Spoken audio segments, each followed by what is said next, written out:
43, tá certo. Muito boa tarde, senhoras e senhores. Programa 143. Lá fora parece que vai cair o mundo, aqui dentro já caiu. Pessimista aí. Não. Mais ou menos. Nesse programa de hoje vamos fazer uma pequena análise sobre os 11 meses do governo Bolsonaro. Então vamos chamar isso de encontros e desencontros. Na verdade são 10 meses e 5 dias. É isso. Não chega a 11. Então eu de cara já passo a palavra ao Pedrinho, porque teve um acontecimento agora, nesses últimos dias. Uma pessoa que saiu do governo, a gente não sabe ainda porquê, mas é uma pessoa que o Pedrinho tem o maior respeito, conhece. Uma admiração. Então vamos falar sobre ele para começar. O general de exército, de 4 estrelas, estava na reserva e era o secretário de Assuntos Estratégicos da Presidência da República, pediu demissão. Com ele, os subordinados diretos dele, que eram 2 generais de divisão, como só ia acontecer, também. Né? Saiu o chefe. Agora, o general Mainaro Santa Rosa é um dos homens mais brilhantes, mais gentis e mais cultos que eu conheci na minha vida, né? Acho que tem um dedo dele no magnífico discurso que o Bolsonaro pronunciou na ONU agora em setembro, no final de setembro.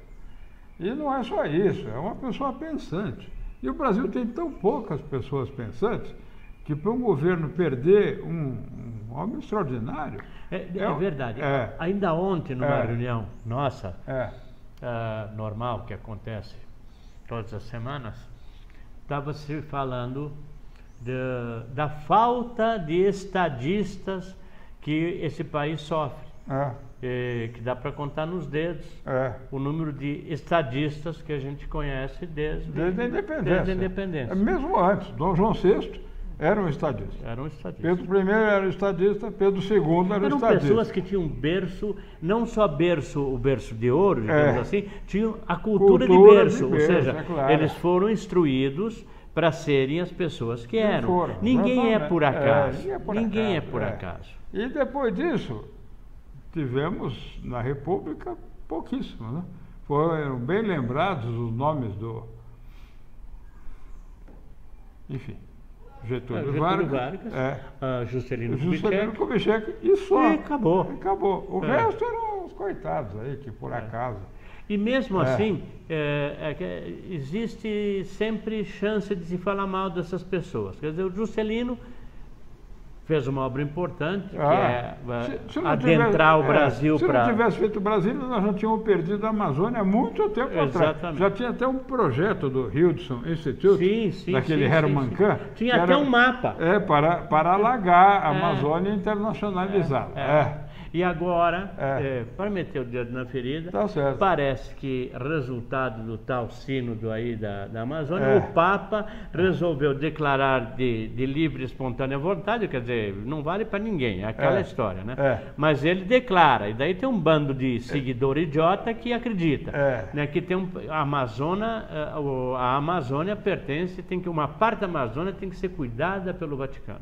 Então, cuidado cacete. Eles não cuidam nem das negas dele, para falar em português castiço. Nem dos molequinhos que ele senta no colo, que é isso. Exatamente. Sabe, vai se enxerga. E esse Papa está fazendo uma destruição de uma obra de mais de 2000 anos. Por quê? Esse é o Papa Nicolau.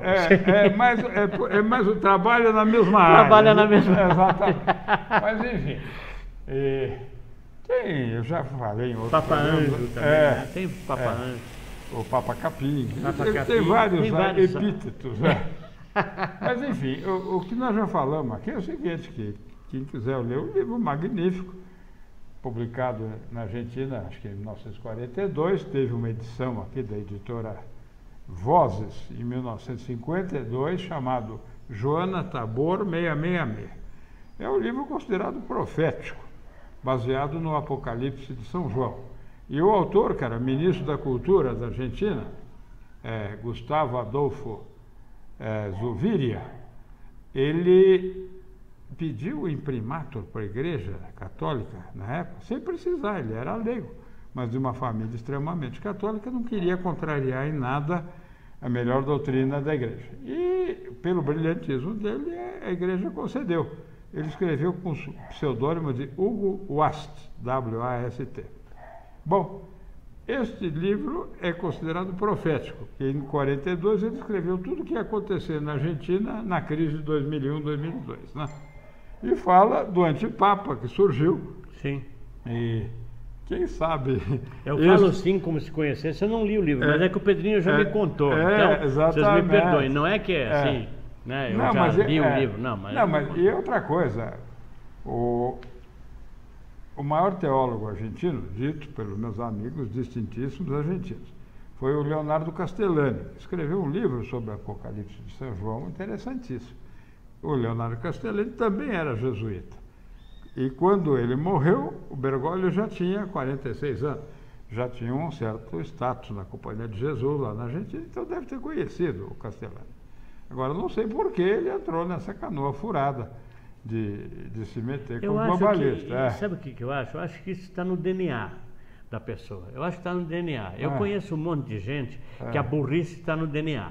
Quer dizer, não tem jeito. Eu não considero o Bergoglio burro, ele é inteligente. Mas o problema é que ele é ansioso. Então ele tem a síndrome do estrelismo, que aliás o argentino... Todo tem, a maioria. Eu tenho amigos que não têm, vamos deixar claro. Mas eu quero me retratar aqui da palavra burro que foi usada inadequadamente. Evidentemente que o cara chega a ser papa, burro ele não é. Ele é mal intencionado, é diferente.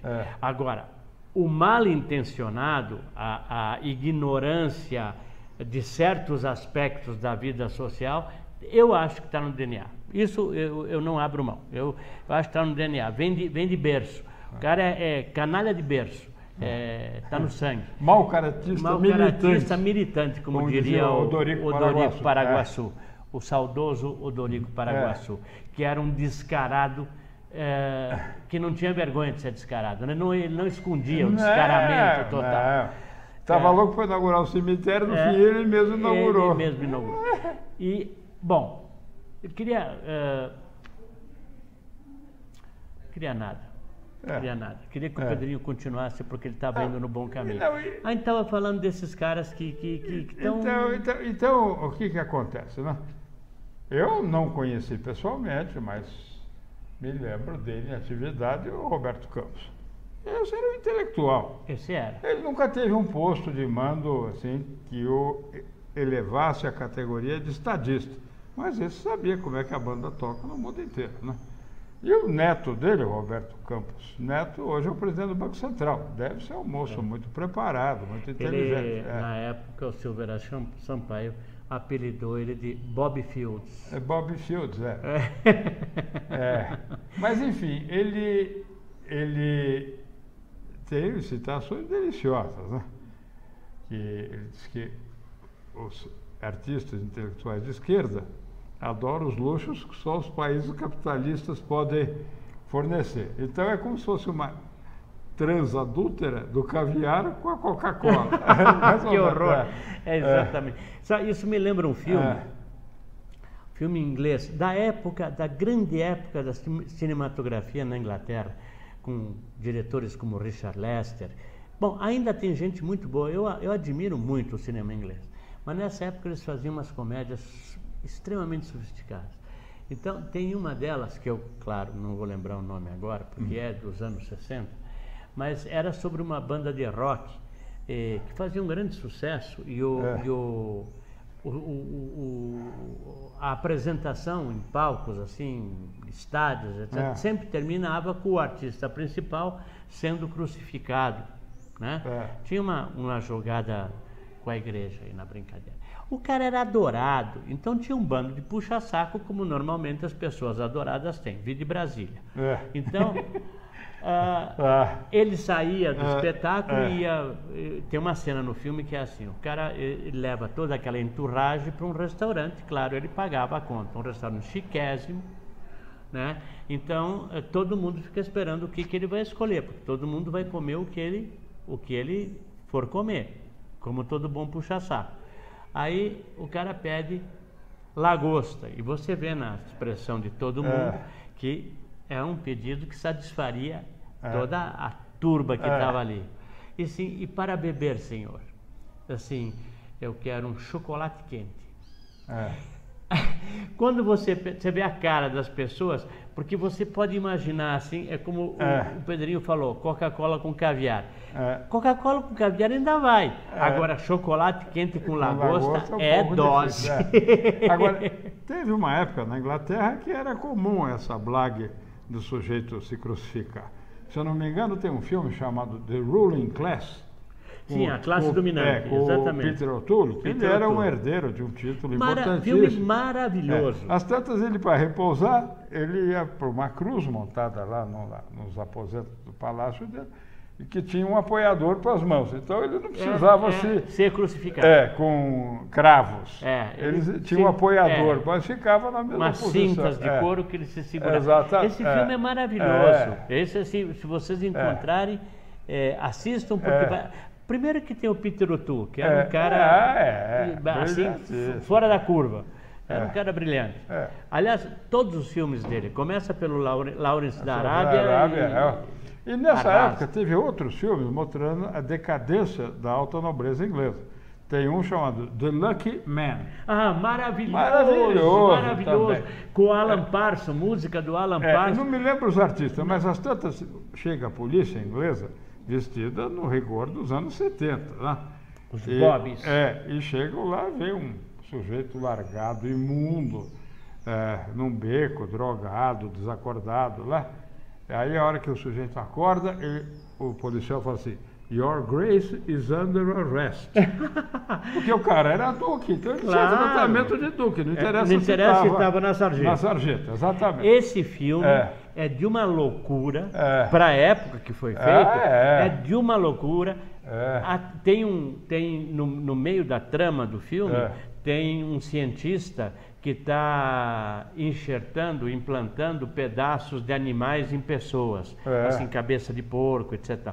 É de uma loucura total. E a música, que é do Alan Parsons,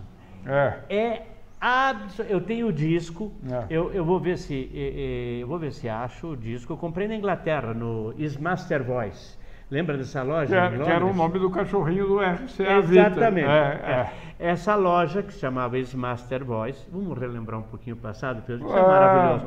Você tinha 4 ou 5 andares, imagina para quem gosta de música, eu enlouquecia quando ia lá.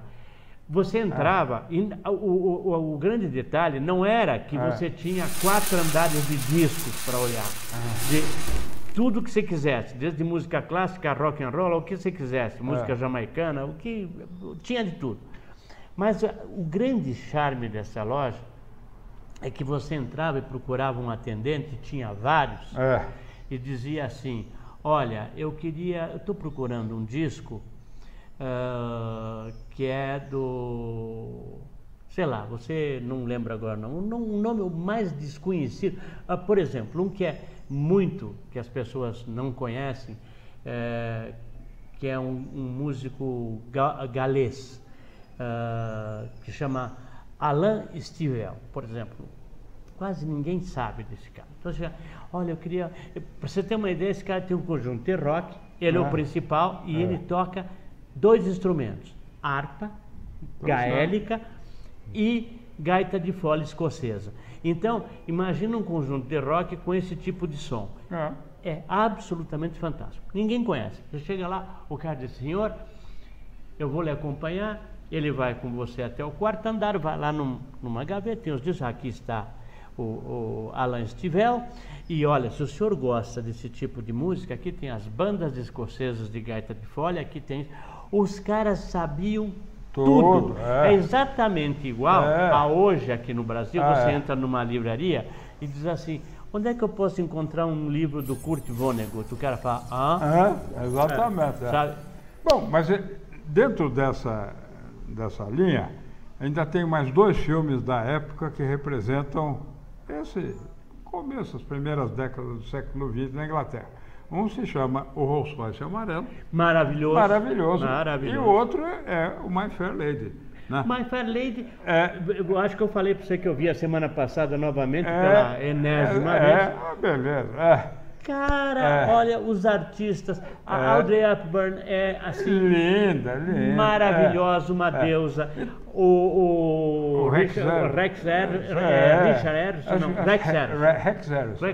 que faz o professor Higgins, e o que faz o professor Pickering, que é o amigo dele, que tem outro intelectual que trabalha com fonética da língua inglesa. Veja bem, o cara se pega exatamente numa coisa fantástica, que é a fonética. As pessoas na Inglaterra sabem da onde você veio pelo teu jeito de falar. E qual a sua classe social? A classe social. Você nasceu no Gatton, lá num subúrbio a tantos quilômetros, sabe, pelo teu jeito de falar. Ou você estudou em Oxford, ou você estudou em Cambridge. Eton, os mais jovens. Eles sabem o jeito de falar. Então, a peça toda se baseia no fato. Para quem não viu, acho que não tem gente no mundo que não viu, mas se você não viu, veja. My Fair Lady mostra a influência na tua vida, a diferença que faz você falar bem. Sem dúvida nenhuma. A mulher que é uma florista, que vende flores, que aliás isso é fantástico também, Pedro. Eu estava pensando outro dia. Os teatros melhores da Inglaterra estavam ao lado do que seria aqui no Brasil o mercado municipal. A realeza vinha, né? Quando acabava o teatro à meia-noite, começava a montagem das barracas para uma espécie de feira no dia seguinte. Estavam todos aí. Então se misturava a classe mais elevada, a elite, com a pobreza. E a Elisa Doolittle, que é a personagem principal, é uma vendedora de flores que ascende a classe mais alta, que já porque o tal professor aprende a falar. Se apaixonou por ela e dá uma aula de modos, de linguística e de cultura geral, espetacular. Maravilhoso. Aí no fim ele não sabe se estava se apaixonando por ela ou por ele. Exatamente. Pela erudição dele. Então eu vou usar um paralelo aqui. Morreu recentemente o príncipe dos poetas brasileiros, o Dr. Paulo Bonfim, que eu tive a honra e o privilégio de conhecer pessoalmente. Existem aqui no Brasil, para quem mora em São Paulo, nasceu em São Paulo, foi criado aqui, alguns livros que eu faço questão de recomendar. O primeiro, mais interessante, é do Oswald de Andrade, que conta como era o Brasil, principalmente São Paulo. Tem alguma cena no Rio de Janeiro, do começo do século XX, que foi exatamente a época que os meus dois avós viveram. Um era só um ano mais moço que o outro. Então, muitas das coisas que ele escreveu lá, acho que sem conhecer meus avós já tinham me contado. Então, esse é um livro espetacular. Depois, se os senhores quiserem continuar para saber como é que era a vida em São Paulo, leiam um chamado... esse primeiro eu não falei o nome, Um Homem Sem Profissão, do Oswald de Andrade. O segundo é de um parente meu, Luiz Seráfico, de Assis Carvalho, mas o nome artístico era só Luiz Seráfico. Fala O Encontro Desmarcado, que ele usou um título do Fernando Sabino e mudou para contar um pouco da juventude dele. O Fernando Sabino escreveu O Encontro Marcado. E esse já passa um pouquinho depois, nos anos 30 e 40, mais ou menos. E depois o Paulo Bonfim escreveu um livro magnífico. Esse eu ainda peguei na minha juventude, o São Paulo daquela época. Chama-se A Insólita Metrópole. Que livro maravilhoso. Já dei para uns 10 amigos meus e tudo mais. E quem não teve o privilégio de conhecer, vai ficar encantado. Com 3 livros você vê o que era, na verdade, a Pauliceia Desvairada. A Pauliceia Desvairada. Que seria o outro livro, talvez mais antigo até do que esses todos. A verdade é que a literatura brasileira é riquíssima e tem coisas maravilhosas que são desconhecidas porque ninguém se importa com isso. Não tem ninguém preocupado em divulgar isso. É o cinefregismo crônico. Eu vejo o seguinte, eu estou indo ao Rio Grande do Sul, estarei indo ao Rio Grande do Sul no final do ano, e reencontrar parentes que faz tempo que eu não vejo, etc. Tal, e fui convidado